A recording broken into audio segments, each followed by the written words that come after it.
ప్రభు నామం పేరిట అందరికీ వందనాలు.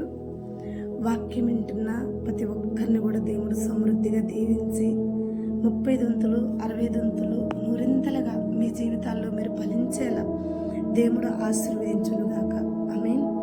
తప్పకుండా అనుదినము ఈ వాక్యాన్ని మనం చూసుకుందాం. అనుదినము వాక్యములో మనం ఎదుగుదాం.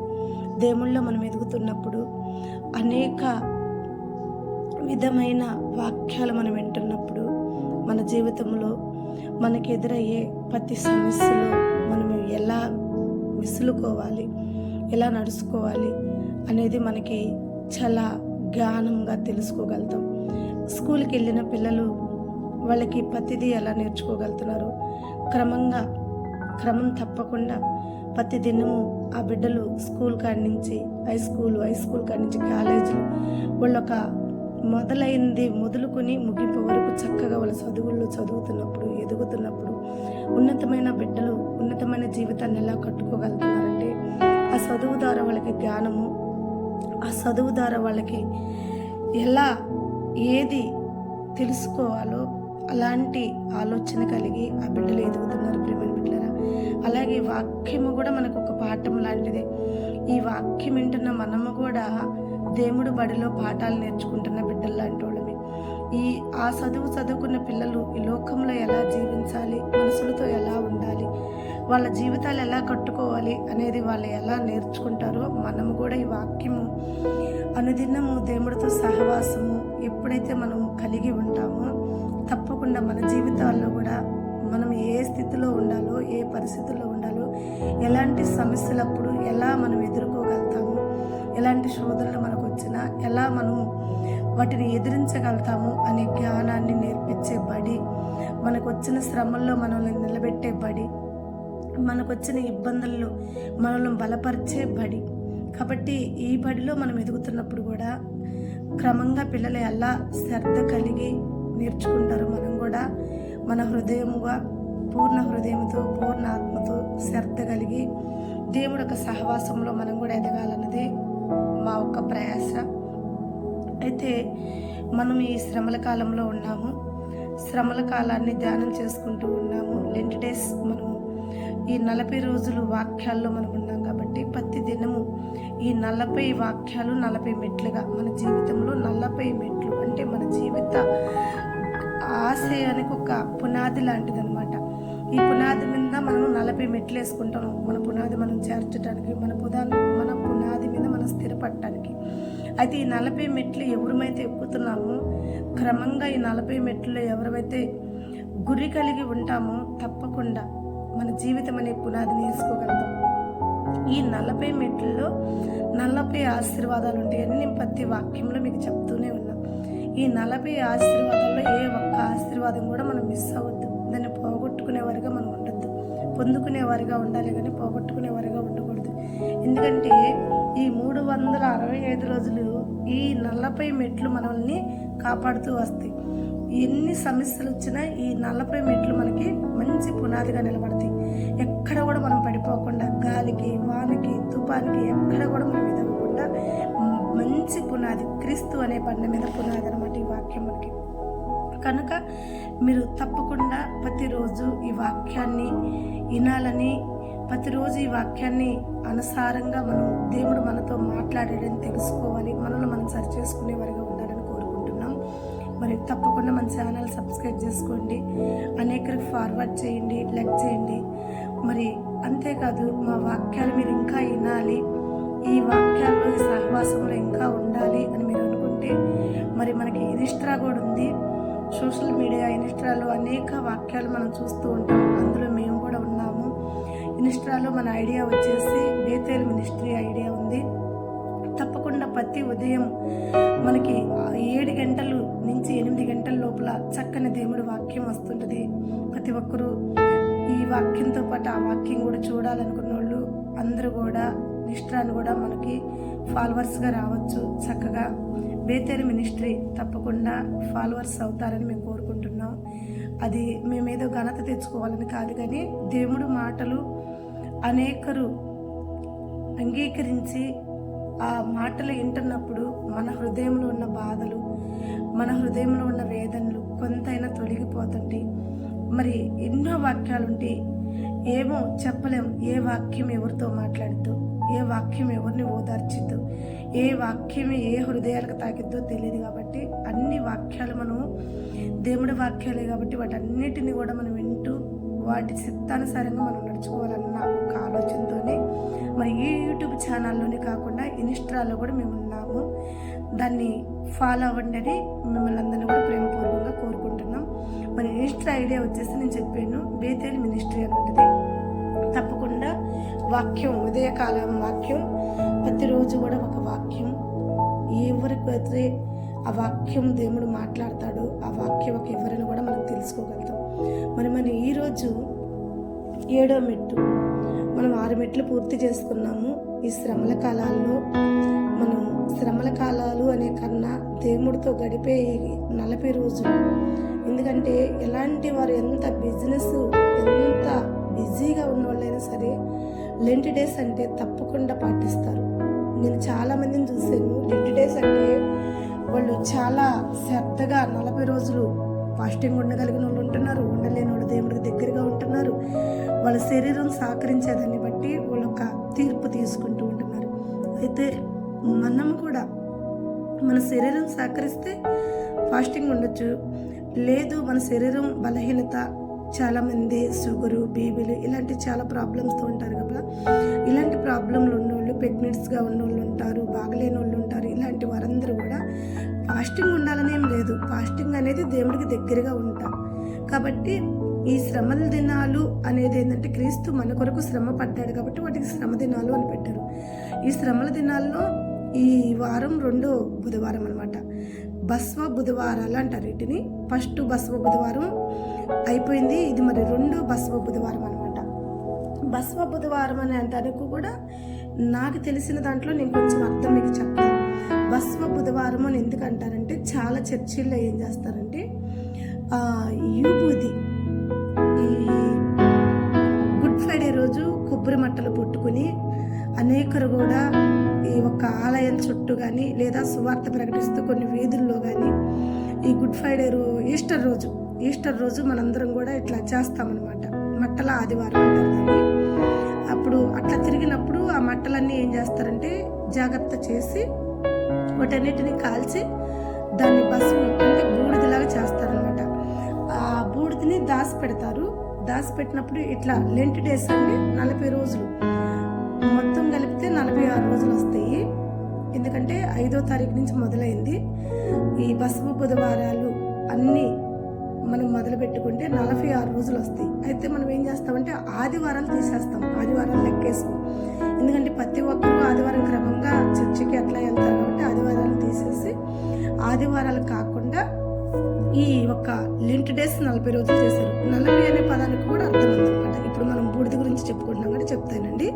ఈ ఒక్క ఈ బూడిదనంతా కూడా ఏం చేస్తారంటే ఈ మట్టలు కాల్చేసి దాన్ని ఎత్తి ఒక పాత్రకు పెట్టినప్పుడు ఈ లెంట్ డేస్ 40 రోజులు ఏం చేస్తారంటే చాలా మంది ఈ బస్వ బుధవారాలు అంటే బుధవారం రోజు క్రమంగా సిలువ ఆహారంగా దాన్ని వేసుకోవటం మనం చూస్తాం.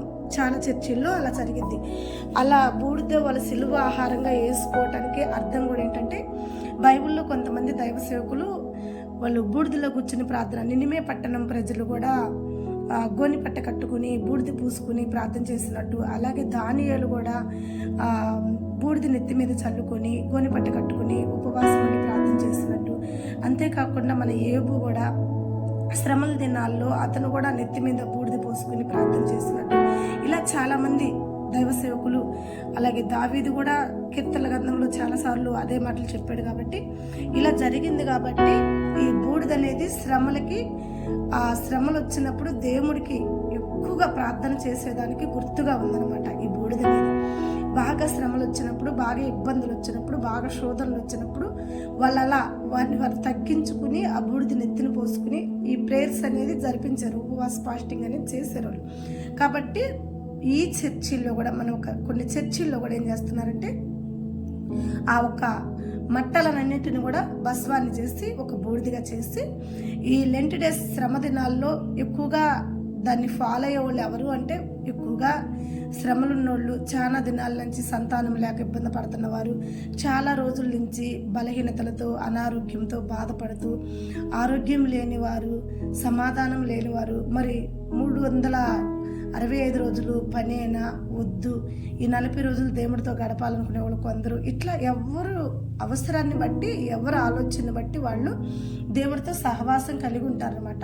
ఇలా సహవాసం కలిగి ఉన్నవారు, వాళ్ళకి బాగా శోధనగా ఇబ్బందిగా ఉన్నవారు తప్పకుండా ఈ భస్మ బుధవారాలప్పుడు ఈ సిలువ ఆహారాన్ని, ఈ బూడిదతో వాళ్ళు సిలువ ఆహారంగా వేసుకుంటారు. దాని కొరకు దీన్ని భస్మ బుధవారం అని పెట్టారు.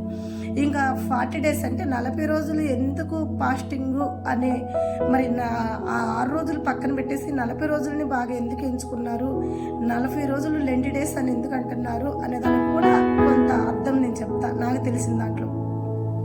మనం చూసాము యేసు ప్రభు కూడా ఈ ఒక్క పరిచర్య మొదలు పెట్టేటప్పుడు, అతను బాప్టిస్ట్ని తీసుకున్నప్పుడు 40 దినములు రాత్రి పగళ్ళు పోయి అరణ్యంలో సాతాను చేత శోధించబడి ఈ 40 రోజులు ఫాస్టింగ్ ప్రేయర్ వల్ల సాతాన్ని జయించాడు. కనుక ఈ 40 రోజులు అనేది మనకి ఆశీర్వాదంగా ఉంది. సాతాన్ని జయించగలుగుతామని ఒక నమ్మకం, ఎందుకంటే అది మన తండ్రే చేసి చూపించాడు కాబట్టి.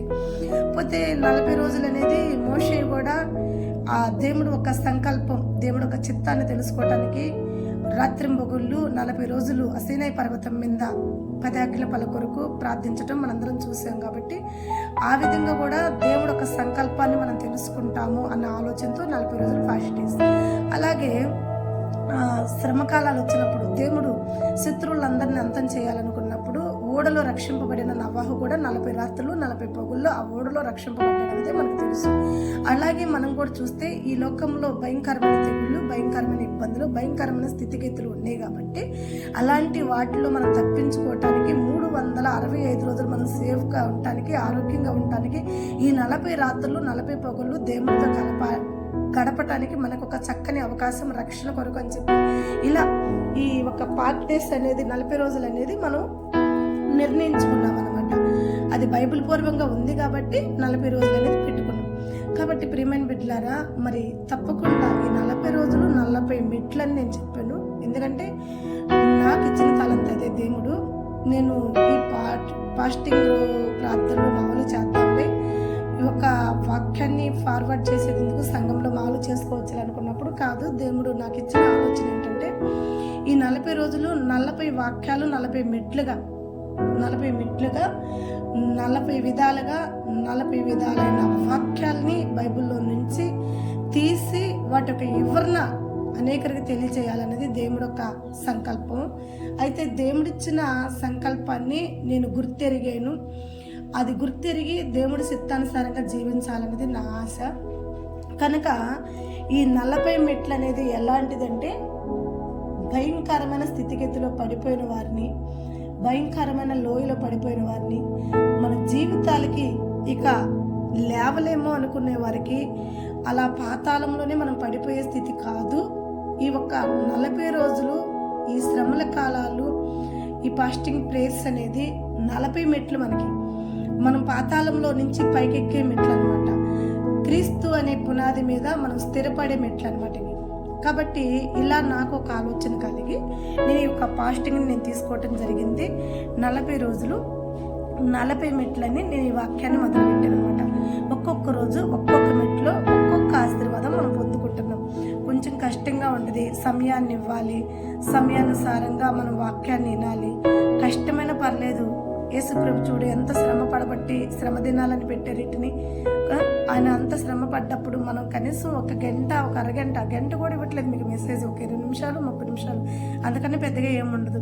20 నిమిషాలు 30 నిమిషాలు ఒక్కొక్క మెట్టు మనం ఎక్కితే తప్పకుండా ఏ స్థితిలో మనం పడిపోయామో, అప్పుల్లో పడిపోయామో, అవమానంలో పడిపోయామో, వ్యాధి రోగాలతో పడిపోయామో, గొడ్రాలనే పేరుతో పడిపోయి ఉన్నాము, ఇరుకులో ఉన్నామేమో, సంతానం కొలతగా ఉందేమో, మరి ఆడపిల్లలుండి మగపిల్లలు లేక ఇబ్బంది పడుతున్నావేమో, లేక భర్త జాబులో చాలా ప్రాబ్లమ్స్ ఎదుర్కొంటున్నాడేమో, లేక నువ్వే కుటుంబంలో చాలా ప్రాబ్లమ్స్ ఎదుర్కొంటున్నావేమో, నీకు జరక్క ఇబ్బందులు, ఇరుకులు ఏ స్థితిలో అయినా కానీ మనిషి జన్మన్నాక ఈ భూమి మీద మనం జీవించినంత కాలం కూడా మానవుడు ఏదో ఒక ప్రాబ్లంలో పడని వారంటూ ఎవ్వరు లేరమ్మా. స్త్రీ కావచ్చు, పురుషులు కావచ్చు, యవ్వనస్తులు కావచ్చు, వృద్ధులు కావచ్చు, చిన్నపిల్లలు కావచ్చు, ప్రతి ఒక్కరికి ప్రాబ్లమ్స్ అనేది ఖచ్చితంగా ఉంది. ఏదో ఒక స్థితిలో మనం పడిపోయి ఉన్నాం. అది పడిపోయిన మనం పైకెక్కాలి కదమ్మా. పైకెక్కాలంటే మనకి ఏదో ఒక ఆదరణ ఉండాలి. ఈ ఆదరణే ఈ ఒక్క లెంట్ డేస్ అనే 40 వాక్యాలని 40 మెట్లుగా మనం చేసుకుందాం. 40 మెట్లుగా మనం చేసుకున్నప్పుడు ప్రతిరోజు ప్రతి ఒక్క వాక్యం మనకి ఒక పునాది, ఒక మెట్టు. అంటే మనం పడిపోయిన శ్రమంలో నుంచి పైకెక్కే ఒక్కొక్క మెట్టు అనమాట. కాబట్టి ఈ 40 రోజులు ఈ 40 మెట్లు మనం క్రమంగా ఎక్కాల్సింది. మొదటి మెట్టు మనం చూసాం, సాతాన్ని జరిగించటం. రెండో మెట్టు మనం చూసాం, ఓడలో రక్షింపబడటం. మూడో మెట్టు మనం చూసాము, దేవుడి చిత్తాన్ని మనం తెలుసుకోవటం. నాలుగో మెట్టు మనం చూసాము, యుద్ధంలో దేవుడి వద్ద ఉపవాసం ఉండి ప్రార్థన చేస్తే యుద్ధం మనం గెలుస్తాం. ఐదోదిగా మనం చూస్తే ఒక దావీదు అలాగే సౌలు, అంటే దావీదు సౌలు కొరకు ఏడవటం, అతని కొరకు ఉపవాసం ఉండటం, అంటే శత్రువును కూడా ప్రేమించే ఒక విధానమైన మెట్టు మనం చూసాం. ఆరోదిగా మనం చూస్తే దావీదు చెప్పాడు, మనం అడిగేది ఒకటైతే దేవుడు ఇచ్చేది ఘనమైనది. కాబట్టి మనకి ఒకటి చేయి జారిపోయింది, మనం ఉపవాసం ఉన్నాము, ప్రార్థించాము, బాధపడ్డాము, అయినా మనం అనుకుంది జరగలేదు, చేయి జారిపోయిందని కుంగిపోవద్దు. దేవుడు దాచిపెట్టిన మేలులు చాలా గొప్పే కాబట్టి పోయిన దానికన్నా దేవుడు ఇచ్చేది ఇంకా మేలుకరమైందని మనం తెలుసుకున్నాం. ఈ 6 రోజులు 6 విధాలైన మెట్లు మనం ఎక్కి ఉన్నాం. ఏ స్థితిలో పడిపోయి ఉన్నాము ఈ 6 మెట్లలో మనకి ఒకవేళ అలా పడిపోయిన వాళ్ళు ఈ 6 మెట్లు ఉంటే వాళ్ళు ఎక్కినట్టే ఆల్రెడీ. ఇంకా ఎక్కాల్సిన వాళ్ళు మనం ఉన్నామేమో. అయితే ఈరోజు 7వ మెట్టు ఏంటి? ఈరోజు 7వ మెట్టు మనం ఏం ఎక్కబోతున్నాము? ఈరోజు దేవుడు మనకి ఎవరి గురించి బయలుపరచబోతున్నాడు, ఎవరి గురించి దేవుడు మనకు తెలియజేయబోతున్నాడు అంటే ఈరోజు మనం చూసుకుందాం. రాజుల గ్రంథం, మొదటి రాజుల గ్రంథం 19వ అధ్యాయము 18వ వచనంలో ఏలియా ద్వారా దేవుడు కొన్ని మాటలు మనకు తెలియజేయబోతున్నాడు. ఏంటి ఏలియా గారి గురించి కొన్ని మాటలు మనం తెలుసుకోబోతుంది. మరి ఆ మాటలు మనకు ఉపయోగపడతాయా? ఆ మాటలు మనకి మన ఒక పునాదికి మనం పడిపోయిన స్థితిలో నుంచి మనం ఎక్కే మెట్టేనా అంటే ఖచ్చితంగా ఈ మాటలు మనకు ఉపయోగపడే మాటలే. దేవుడు లేఖనంలో లెక్కింపించబడిన ప్రతి వాక్యం కూడా ప్రతి ఒక్కరికి అవసరమైంది. అయితే ఆ అవసరాలు ఎవరిది అనేది మనకున్న పరిస్థితులను బట్టి మనకు అర్థమైంది అనమాట. ఇక్కడ ఏలియా గురించి మనం తెలుసుకోబోతున్న విషయం ఏంటంటే, ఈ ఏలియా దేవుడికి చాలా రోషం కలిగిన వాడు. ఏలియా చేస్తున్న అద్భుతాలు చాలా ఉన్నాయి బైబిల్లో. అయితే ఏలియా ఏ స్థితిలో, ఇప్పుడు ఈ 40 రోజులు అనే మాట ఏలియా అక్కడికి వస్తుంది. ఈరోజు మనం నేర్చుకోవాల్సిన విధానం ఏంటి? ఏలియా అంటే ఏలియా ఒక రాజుని ఎదిరించి 3.5 సంవత్సరం వర్షమైనను మంచు అయినను కురవదని ఆ ఊరికి శాపం పెట్టి మరలా ఆ ఊరు యొక్క బయలు ప్రవర్తనని పూజిస్తున్న వారందరినీ కూడా 400 మంది ప్రవర్తనని చంపేసి ఆ ఊరికి ఉన్న సమస్యనంతా తీసివేసి మరలా ప్రార్థన చేసి మరలా ఆ ఊరికి వర్షం పడేలా చేసి ఇంత గొప్ప కార్యాలు దేవుడి పక్షాన చేశాడు ఈ ఒక ఏలియా. అయితే ఇవన్నీ చేస్తున్నప్పుడు ఏలియా ఒక పవర్ మనకు అర్థమవుతుంది. ఇంకోటి ఏంటంటే ఏలియా ఒక పవర్ ఎలా వచ్చిందంటే ఏలియా దేవుడి పట్ల ఉన్న నమ్మకాన్ని బట్టే వచ్చింది. ఏలియా ఆ 400 మందిది బయలు ఒక ప్రవర్తనను చంపేటప్పుడు యుద్ధం యెహోవాదే అనుకున్నాడు. అలాగే వర్షం కురవకూడదు, మంచు కురవకూడదని ఆ ఊరికి శాపం పెట్టేటప్పుడు నా మాట కాదు ఇది దేవుడి మాట అనుకున్నాడు. అయితే అంతగా అనుకున్న ఏలియా, అంతగా చేసిన ఏలియా ఒక్క ఆడగుద్దరికి అదిరిపోయాడు. ఇలాగే చేస్తుంటాం మనం కూడా. ఎన్నో దేవుడు మన పట్ల చేస్తుంటాడు, ఎన్నో కార్యాలు దేవుడు మనం చూస్తుంటాం. కానీ ఒక్క చిన్న విషయంలో మనం ఎందుకో తడబడిపోతాం, ఎందుకో భయపడిపోతాం. ఆ చిన్న సమస్యను చూసి కొండంతగా మనం ఎందుకో కుంగిపోతుంటాం ఏలియాలాగా. అయితే ఏలియా హెజ్బేల్ రాణి అని ఒక స్త్రీకి భయపడ్డాడు. ఆ స్త్రీ ఏమందంటే 400 మంది ప్రవర్తనను చంపాడా ఏలియా, రేపు ఈ జాంకి ఏలియా తల నరికి నా ఇంటి గుమ్మానికి కడతాను అని చెప్పింది. అప్పుడు నీకు భయం ఏంటి? 400 మందిని చంపిన వాడివి నువ్వు. ఆ స్త్రీ నిన్నేం చేసిద్ది? దేవుడు నీ పక్షాన ఉన్నాడు కదా, ఆ స్త్రీ నిన్నేం చేయలేదు కదా ఆ నమ్మకం అనేది లేకుండా ఏలియా భయపడటానికి మొదలుపెట్టాడు. చూడండి, మనము చాలాసార్లు దేవుడు మనల్ని బలవంతులుగా నిలబెట్టాలనుకుంటే బలహీనులుగా మనం ఒక క్యారెక్టర్ అప్పుడే బయటపడిపోయింది అనమాట. అట్లా చేయొద్దు.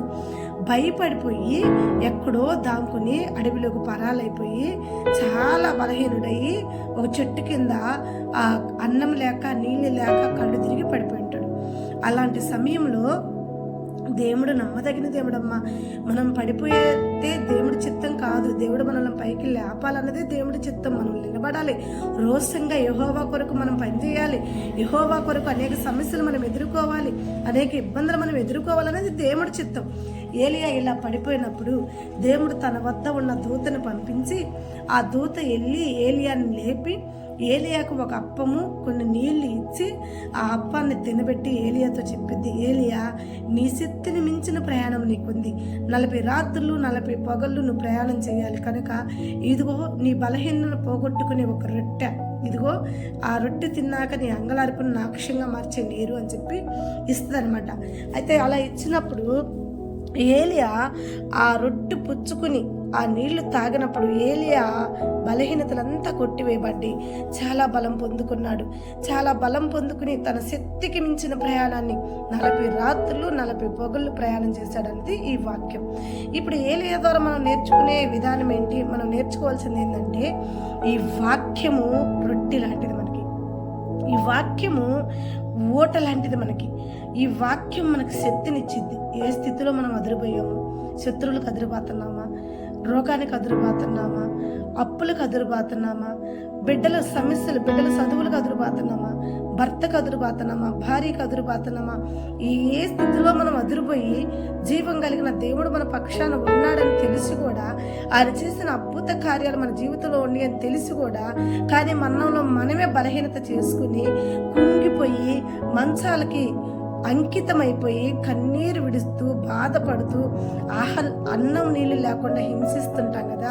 అలా హింసించే వాళ్ళందరికీ కూడా ఈ వాక్యం ఎలాంటిదంటే ఏలియా చేతిలో రొట్టె లాంటిది అనమాట. ఈ వాక్యం ఏలియా చేతిలో రొట్టె లాంటిది. ఏలియా రొట్టె తిన్నప్పుడు, దేవదూత చేతిలో నుండి ఆ రొట్టె తిన్నప్పుడు ఏలియా తన శక్తిని మించిన ప్రయాణం 40 రాత్రులు 40 పగలు ప్రయాణం చేశాడు. ఖచ్చితంగా ఇలా బలహీనత స్థితిలో ఉన్నవారు, కన్నీళ్లు విడుస్తున్నవారు, బాధపడుతున్నవారు, ఎంతైతే అల్లాడిపోతున్నారో వారందరికీ కూడా ఈ వాక్యం, ఈరోజు ఏలియా ఒక వాక్యం, ఈరోజు 7వ మన మెట్టు ఎలా ఉందంటే పడిపోయిన మనల్ని పైకి లేపి నిలబెట్టేలాగుంది. దేవుడికి మహిమ.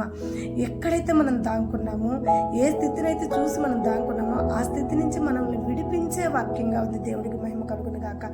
దేవుడు అయిన ప్రియమైన బిడ్డలారా, దేవుడు మన పక్షాన ఉన్నాడు, మనం పడిపోయినప్పుడు పైకి లేపుతాడు అని నమ్మిన వాళ్ళు ఖచ్చితంగా వాక్యం వినండి. ముందు ఈ వాక్యం ద్వారా దేవుడు నిన్ను పైకి లేపుతాడు. ఈ వాక్యం ద్వారా నీ అంగలార్పుని నాక్షంగా మారుస్తాడు దేవుడు. కనుక ఏలియా ద్వారా మనం ఏం నేర్చుకున్నాము అంటే, ఏలియా తన ఒక ప్రయాణాన్ని ఎలా కడముట్టించాడు, అలాగే మనం ఏ స్థితిలో పడిపోయి ఏ పరిస్థితిలో పడిపోయామో ఈ మెట్టు ఎలా ఉందంటే పడిపోయిన మనల్ని పైకి లేపి నిలబెట్టేలాగుంది. అంతేకాకుండా మనకి అసాధ్యం అనుకుంది సాధ్యంగా మార్పించేలాగుంది. మనం దేవుడి మార్గాల్లో నడవాలి. నీకు నాకు అసాధ్యమని దాంకుంటాం, కానీ దేవుడికి సాధ్యము. దేవుడు తన దేవదూతను పంపించి మనల్ని నడిపిస్తాడు. దేవుడి మార్గాలు గొప్పవి. దేవుడి మార్గాల్లో మనం నడవాలి. దేవుడితో సహవాసం కలిగి మనం ఉండాలి. అలా కలిగి ఉన్నప్పుడు శ్రమలు వస్తాయి, రాకుండా అన్ని విజయాలే రావాలంటే రావు కదా. అంతా మనకి గెలిపే కావాలంటే కాదు కదా. కొన్ని విషయాల్లో మనల్ని గడ్డగడ్డలాడిచ్చే కూడా వస్తాయి. కొన్ని విషయాల్లో మనల్ని శోధించే వాళ్ళు కూడా వస్తారు. కొన్ని విషయాల్లో మనకి వ్యతిరేకమైన మనసులు కూడా లెగుస్తారు. అయితే అలానే వాళ్ళకి భయపడి మనం దాంకోకూడదు. ఎందుకంటే అలా మనం దాంకున్నప్పుడు మనం పిడికివారమైనప్పుడు మనకి కాదు అవమానం, మన పక్షాన ఉన్న దేవుడికి అవమానం. ఎందుకంటే ఆయన కదా మనల్ని నిలిపిస్తుంది, ఆయన కదా మనల్ని నడిపిస్తుంది, ఆయన కదా మన తోవలు సఫలం చేస్తుంది, ఆయన కదా మన దారులు నున్నంగా చేస్తుంది. అలాంటి దేవుడు మన పక్షాన ఉన్నాడని మనకు తెలిసి కూడా, దేవుడికి అసాధ్యమైనది ఏది లేదు, ఆయనకు సమస్తము సాధ్యమని తెలిసి కూడా మనం కొన్నిసార్లు బలహీనత అయిపోతాం. శత్రువులను చూసి, సమస్యలను చూసి, ఇరుకులు ఇబ్బందులను చూసి మన వల్ల కాదు, మనం నిలబడలేము, వీళ్ళ నుంచి మనం పరాలైపోదాం, వీళ్ళ మొక్కలు కూడా మనం చూడకూడదు, వీళ్ళ కాడ అసలు వద్దు, మనం నిలబడకూడదు అనుకుంటాం. అలా అనుకున్న సమయంలోనే అలాగే ఏలియా కూడా అలాగే అనుకున్నాడు. హెజ్బేల్ రాని చాలా ఘోరమైన మృగము లాంటిది. ఇలాంటి మృగానికి తట్టుకుని నేను నిలబడలేను, 400 మంది ప్రవర్తనలైన చంపగలుగుతా కానీ ఈ స్త్రీని మాత్రం నేను ఏం చేయలేను. ఇది అంత భయంకరమైనది, ఇసప్పు పురుగు కన్నా ఇంకా మాత్ర చేద్ది, దీన్ని తట్టుకుని నిలబడటం అనేది నా వల్ల కాదు అనుకుని ఈ ఏలియా తను చేయాల్సిన పరిచర్యను వదిలిపెట్టేసి ఒక్క ఆడకూతురికి భయపడి తన పరిచర్ని విడిచిపెట్టి తన ప్రయాణాన్ని మొదలుపెట్టాడు. కానీ దేవుడు ఊరుకుంటాడా?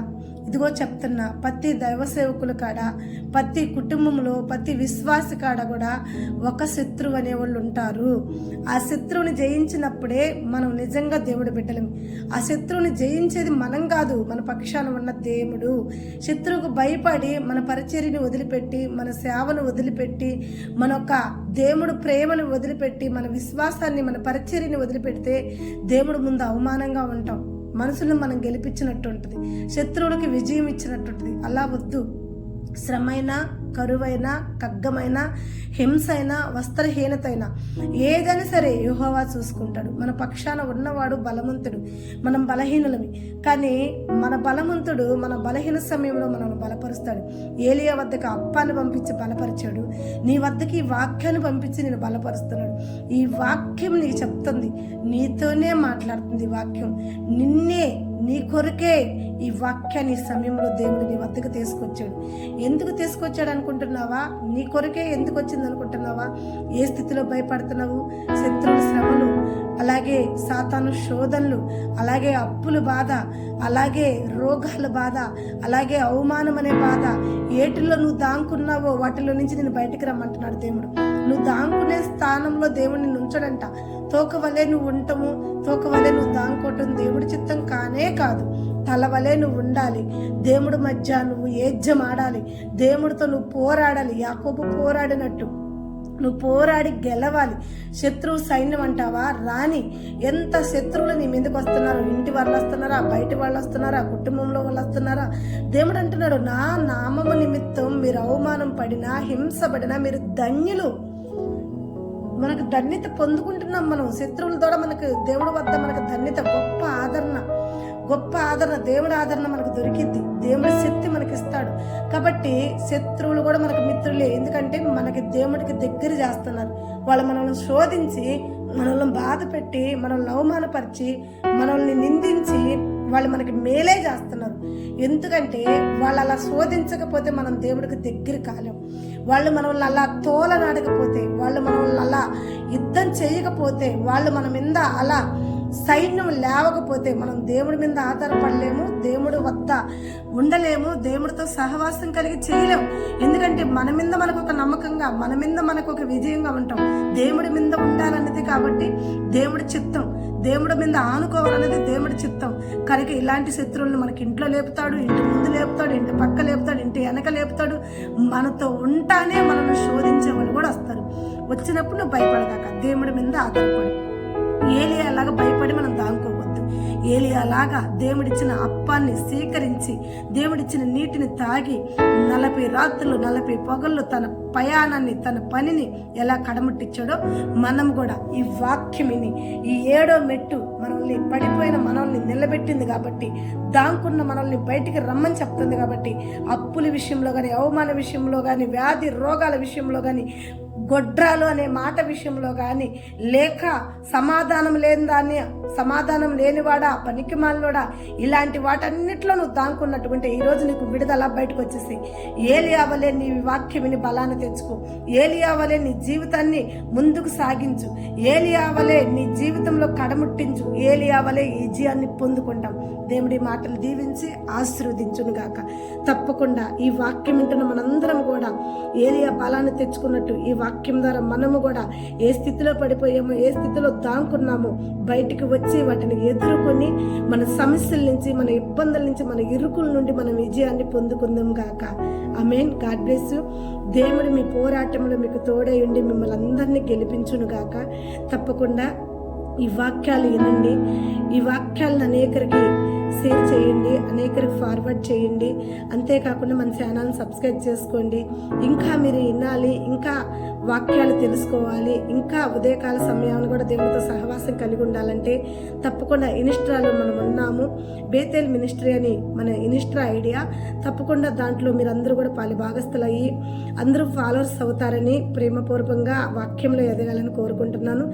మరి మీ కొరకు మీరున్న సమస్యల కొరకు తప్పకుండా మన ఛానల్ సబ్స్క్రైబ్ చేసుకున్న వారందరి కొరకు, మన ఫాలోవర్స్ అందరి కొరకు, అలాగే ఈ వాక్యం వింటున్న ప్రతి బిడ్డల కొరకు మేము ప్రార్థిస్తున్నాము. మా కొరకు, మా సంఘ బిడ్డల కొరకు, మా సంఘం కొరకు, మా కుటుంబం కొరకు మీరు ప్రార్థిస్తారని ప్రభు పేరట మీ అందరినీ కూడా వేడుకుంటూ గాడ్ బ్లెస్ యూ. దేవుడి ఈ మాటలు దీవించి ఆశీర్వదించి మనందరినీ బలపరచును గాక. ఏలియా వలె మనం కూడా శక్తిని పొందుకుని మన విజయాన్ని పొందుకుందాం.